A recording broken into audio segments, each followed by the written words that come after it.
if I have a culture, I am from a culture that I have problem with this another culture, what I'm gonna see is people being racist, especially to me.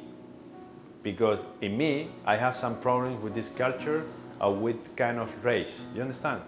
So the thing I have to do is first change my perspective about other culture, make sure I'm not racist anymore, and then I will not see racism against me or against others.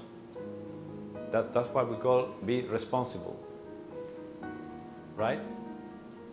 Yeah. You get my point? Yeah.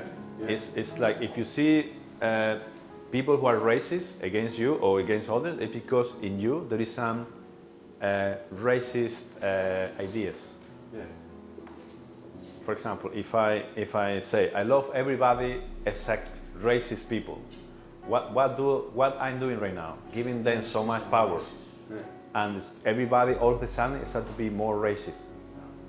Like even new racist motivations. Now I don't like pink people. People who are with pink hair, I hate them.